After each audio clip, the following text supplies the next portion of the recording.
O padre Júlio Lancelotti, em pregação dentro da Igreja Católica, faz acusações absurdas a meu respeito, como eu querendo aí exterminar gays e dizer que o homem é um ser superior junto à mulher. Isso é absurdo que está aí. Só com um detalhe, né? Esse padre já foi acusado de pedofilia, inclusive para o pai do garoto, ele deu mais de 50 mil reais, comprovado. E nesse valor incluído aí uma Pajero Mitsubishi. E no mais, né? Ele é um ferrenho defensor do PT. Agora, usar a igreja, usar o nome de Deus para blasfêmia, calúnia, é o fim, é o absurdo. Assista e tire suas conclusões. E mais ainda, até as eleições de 2018, é daí para pior o nível dessas pessoas para comigo. Forte abraço a todos e do coração, fique com Deus. Numa sociedade como a nossa, eu fico impressionado, e não tenho medo de dizer, você não precisa cortar o pedaço aí na gravação, aparecer nas pesquisas que uma pessoa homofóbica, violenta como o Bolsonaro, é seguido por tanta gente no Brasil. Isso é vergonhoso.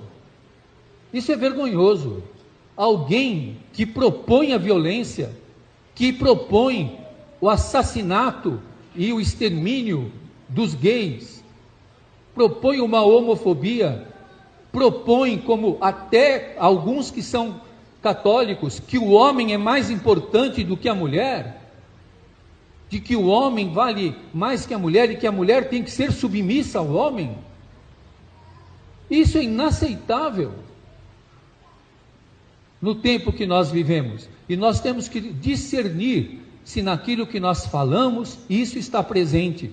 Não pode ser assim. Fala pessoal, tudo bem? Vocês devem estar acompanhando todo esse caos que está acontecendo na imprensa e todo esse cancelamento dirigido a mim por conta da CPI das ONGs no centro de São Paulo. Muita gente, inclusive, não sabe por que eu abri essa CPI, o que ela vai investigar, o que é a CPI e o que está por trás de tudo isso. Então eu me dirijo a você, especialmente você que me segue, você que me acompanha, para você entender o que é essa CPI e principalmente aonde eu quero chegar com ela. O primeiro ponto é que todo mundo que conhece São Paulo sabe o caos que é a região da Cracolândia, sabe o caos que existe naquele lugar e que ONGs e políticos esquerdistas umbilicalmente ligados combatem o policiamento, a atuação da polícia militar e distribuem drogas, cachimbos, distribuem seringas para usuários de drogas. Esse é o primeiro ponto que tem que ser analisado dentro dessa CPI. Mas a coisa não para por aí. O buraco vai muito mais embaixo. No meio disso tudo, quando eu fiz o protocolo requerendo a abertura da CPI,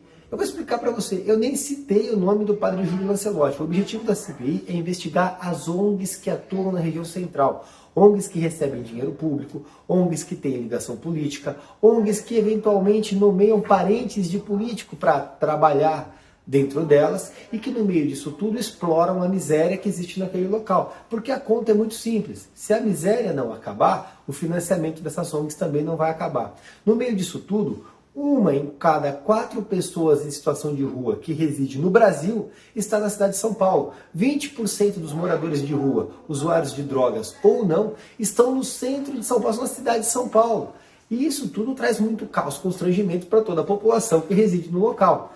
Vendo tudo isso e acompanhando a dor das pessoas que moram no centro, eu recebi inúmeras associações, consegues, denúncias sobre essas ONGs, denúncias sobre pessoas que atuam dentro dessas ONGs e o pedido muito claro: Rubinho, abra uma CPI para investigar tudo isso.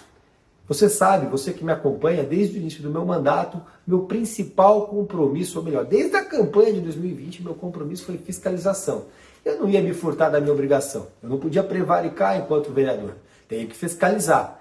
Fiz o pedido de abertura da CPI, fui vereador por vereador explicando a CPI, a dimensão dela, quem estaria envolvido e onde podia chegar. E comecei a coletar um grande número de assinaturas. E a CPI foi crescendo, tanto que protocolei ela em questão de 30 minutos. E naturalmente, dada a gravidade da coisa, a Câmara resolveu por bem que daria para ter corpo e abrir a CPI em fevereiro. Só que nesse exato momento, o senhor Júlio Lancelotti, um padre que é ligado ao MST, um padre que fez vídeos de apoio ao Lula, um sujeito que faz da batina sua militância política, passou a me atacar. Até então ele não tinha sido citado. Só que junto do ataque, vocês podem ver aqui do lado, ele já começou a divulgar o Pix da ONG dele para receber mais doação. Interessante, né? Só que ele também não faz parte da ONG, só que ele recebe esses valores.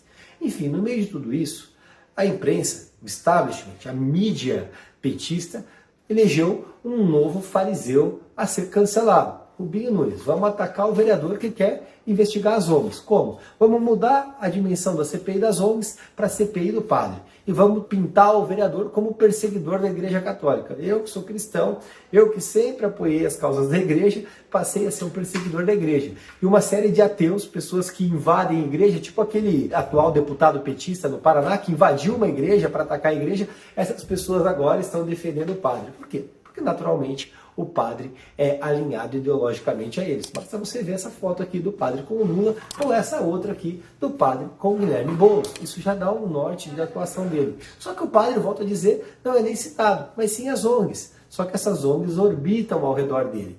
Mas a camada disso é ainda mais profunda. E o primeiro ponto, a política de redução de danos reina na Cracolândia. Existe uma ONG que chama Craco Resiste. Está aqui do lado, ó. Chama A Craco Resiste.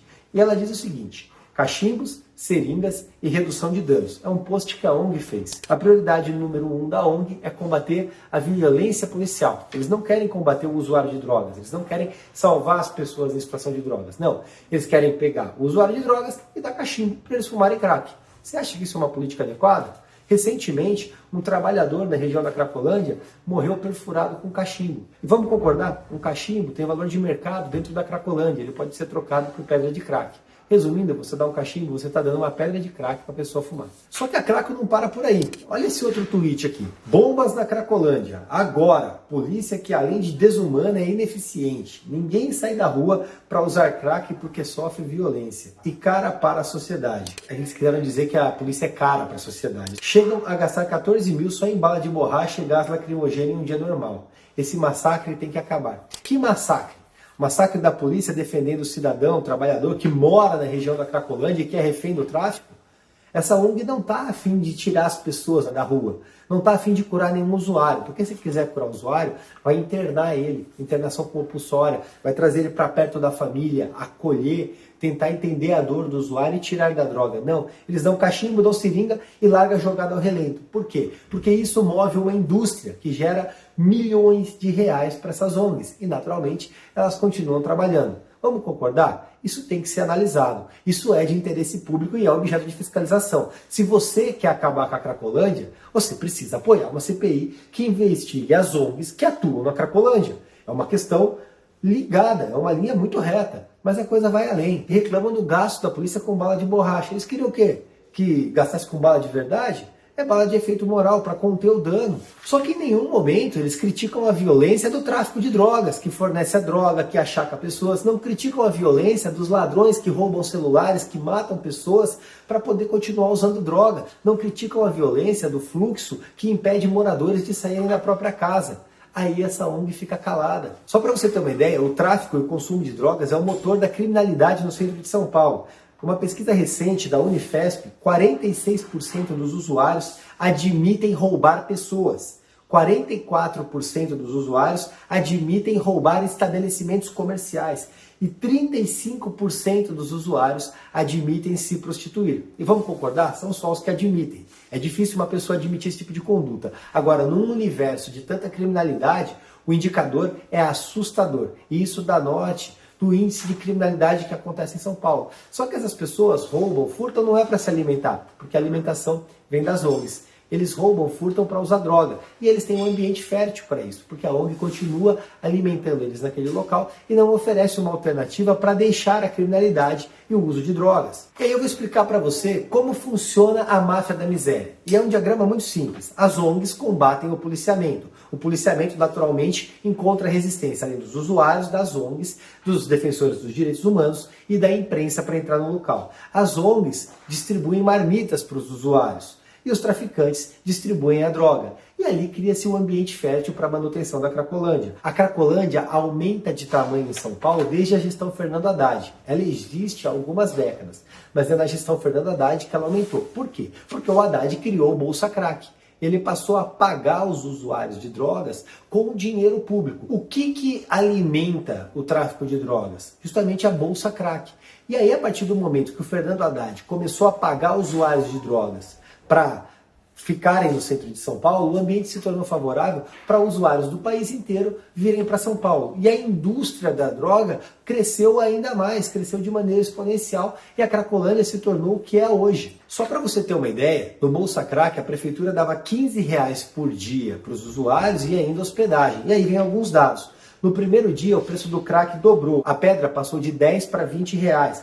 O preço que era R$10 há 10 anos mudou com a ajudinha do Fernando Haddad. Sabe quem ganhou dinheiro? O traficante. Os traficantes agradeceram. Após um ano, o fluxo aumentou em 140% na região. Culpa da gestão Fernando Haddad com o Bolsa Crack que ele criou.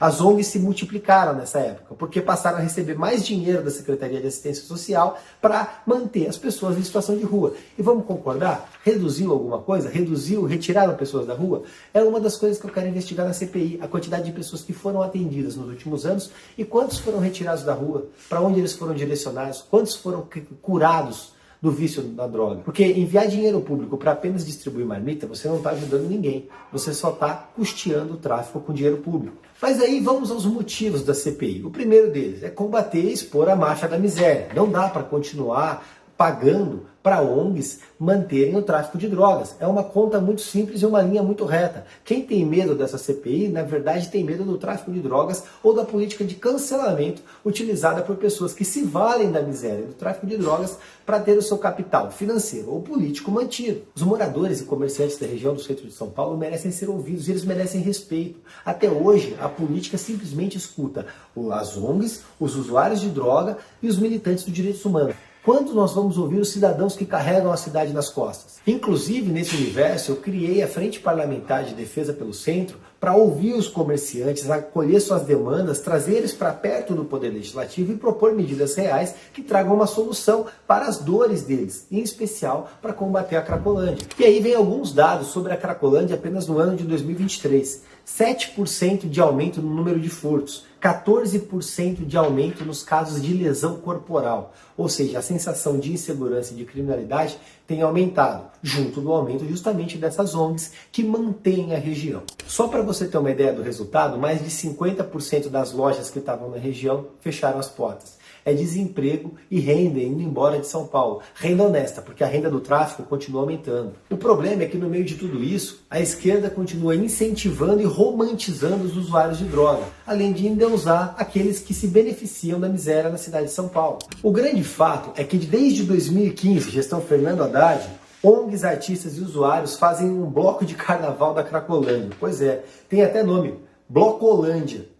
Aí eles têm um objetivo, segundo eles mesmos apontam. O objetivo é integrar a comunidade ligada à Cracolândia e usar a folia como forma de redução de danos. Que redução de danos? Eles criaram agora um bloco que romantiza a Cracolândia, romantiza os cracudos, as pessoas viciadas que estão entregues à morte, esculhamba completamente quem mora na região e ainda diz que isso é política de redução de danos. Redução de danos é você acolher o sujeito, levar para um abrigo, dar um teto para ele, aproximar da família e tratar o vício de drogas. Não é criar um ambiente para ele consumir mais drogas. Aí eu quero que você veja essa foto aqui. Um nóia no meio de um bloco de carnaval com uma plaquinha, que incrível. O fluxo é indomável. Hoje parece realmente indomável. A plaquinha do nóia parece ter razão. E eu comecei a experimentar isso na minha pele quando vi a política de cancelamento que moveram contra mim e contra os vereadores que assinaram a CPI, simplesmente porque nós queremos investigar o que acontece em São Paulo. Mas não é porque tem um nóia com uma plaquinha indomável, porque a mídia, a establishment, a imprensa esquerdista vão tentar me cancelar que eu vou parar. Até porque eu não fui eleito para agradar essa gente.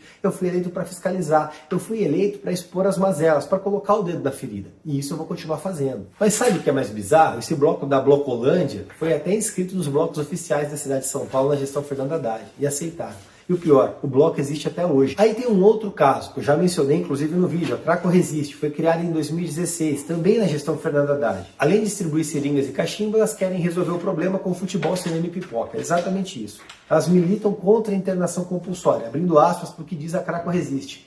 A internação compulsória é transferir o dinheiro para clínicas terapêuticas atendendo a interesses políticos. A Craco Resiste também existe até hoje. Então, se você cria uma política de internação compulsória, segundo a Craco Resiste, você está dando dinheiro para clínicas terapêuticas. E aí não pode. Mas dar dinheiro para ONGs, para simplesmente distribuir marmita e manter as pessoas na rua, pode. Porque a lógica que existe para clínicas que tratam as pessoas não vale, mas para eles vale. A gente vê que o objetivo aqui, nesse post da Craco Resiste, é exclusivamente financeiro. E é justamente aqui que nós queremos buscar. É aquele caso do follow the money. A partir do momento que nós começamos a seguir o rastro do dinheiro, nós começamos a perceber as pessoas que estão envolvidas com isso. Basta ver quem está pedindo dinheiro com essa crise e aí você começa a entender o que está acontecendo. E vale dizer que no passado, algumas ONGs já perderam convênio com a prefeitura por causa de corrupção e de calotes com prestadores de serviços. Claramente isso foi na gestão Haddad, não precisa nem falar. E aí, a gente tem o outro lado da história. O governador Tarcísio de Freitas. Ele combate a Cracolândia com medidas reais. Na gestão Derrite, mais de 1.000 pessoas foram presas na região. E mais, o Tarcísio expandiu os locais para internação de usuários. Mais de 114% de aumento no número de usuários internados. Isso é gestão séria para combater a Cracolândia. A política séria, que combate a Cracolândia, ou a política de ONG, que simplesmente alimenta o tráfico dos usuários? A questão é a seguinte. O Lula entrou em campo, a Marina Silva entrou em campo, Lindbergh Farias entrou em campo. Isso só mostra que a esquerda está unida com as ONGs. E se a esquerda está de um lado, naturalmente, eu estou do outro. Não é a política de cancelamento de redes que vai me intimidar. Eu já estou bastante maduro e bastante calejado para dar risada dessa gente. E sabe o que é mais engraçado? O Lula saiu em defesa do Padre Júlio, disse que o Padre Júlio segue os passos de Jesus. É até engraçado ver o próprio Barrabás comparando uma pessoa ao próprio Jesus Cristo. Só que quem está me atacando nesse momento é exatamente a mesma mídia de esquerda que quer abafar os escândalos da Choquei e da Mind8. A grande verdade é que nesse momento a esquerda e o senhor Lancelotti estão morrendo de medo da CPI, que vai investigar as ONGs e expor os podres que eles têm lá dentro, expor os ganhos que eles têm lá dentro. Basta ver as figuras que estão me criticando: Lula, Marina Silva, Guilherme Boulos, entre outros. Naturalmente tem coisa muito grande aí dentro. E esse tipo de política que eles têm adotado só me motiva a ir a fundo. Se eles estão tão revoltados com uma CPI, é porque a gente tem que levar ela adiante. E aí eu digo para vocês, abrindo a CPI, todos os atores, agentes políticos e pessoas que estejam envolvidas com a máfia da miséria, direta ou indiretamente, serão convocados. Por isso eu peço seu apoio. Se você concorda comigo, se manifeste. Me ajude a pressionar, a conduzir essa CPI para que a gente possa expor a máfia da miséria. Do contrário, os demais colegas e principalmente a cidade de São Paulo continuará refém da Cracolândia. Eu conto com o seu apoio, não apenas nessa CPI, mas em todos os passos que nós temos que dar. Tamo junto, um abraço e vamos processar e investigar tudo.